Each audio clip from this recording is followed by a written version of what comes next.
This is lot 50, HB Builder. He's a dog by Shady Acres Bob out of Dora. Dora is owned by Phil and Bernie Dawson.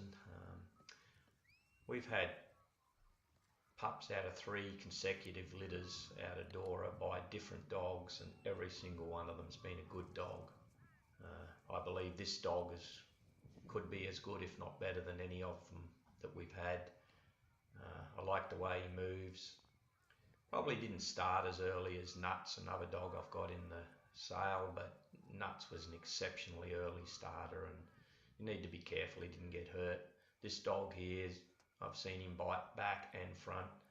He's inherited that real soft way of travelling around his stock, even though he's in close.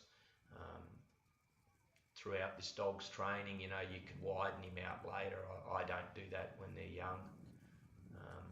I brought him to me here and tried to get him to go round, and he's gone the wrong way, so I've just changed my command. Good part of dog training is really just being observant, putting a command to what that dog's thinking at the time. And obviously the more breeding and the more natural your dog, the more quality commands you can develop.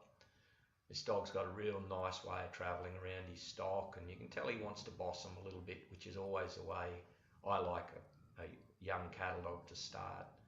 I don't want him to start too wide, to be honest. I want him to have good cover, but not start too far away. Here I'm going to struggle a little bit again, just trying to get him to come all the way around me, and we've got to gradually get to communicate better, but that will happen. These dogs I put in the sale are for sale. I'll put a reserve on them. If somebody happens to be interested in letting me bring them back for the futurity, that'd be a bonus for me. Wouldn't mind having a chop at that futurity next year, but the dogs are for sale. We've got other young dogs coming up, so we've got to keep moving them out. I've got too many dogs at home at the moment anyway. This dog, he's a real willing to please your dog. The dogs that start like that and pull up and always looking towards you, it tells me, he's working for me and not just for himself. And it's great to have a dog that obviously first that wants to work. Then the icing on the cake is a dog that wants to work for you, not just for himself.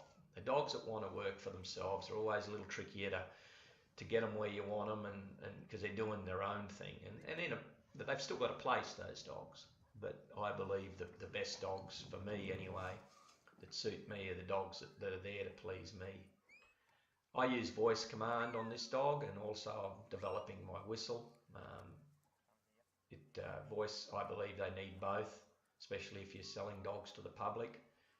Some people can't whistle very well.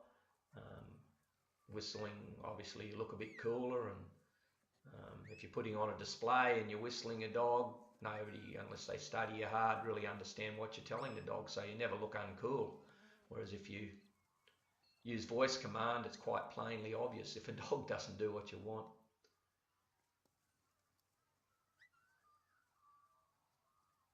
And this dog, the way he moves around should speak for itself. He's a proper quality dog, this dog, and hopefully we'll get to use Dora again and breed some more litters out of her, because I think she's the dogs we've had, she's proved her worth as a producer. And again, most all of them have got that real biddable attitude, and some of them can be a bit one-person-y. They like one person and not, takes them a while to get used to another handler, but that's not a bad thing either. This is Builder, lot number 50.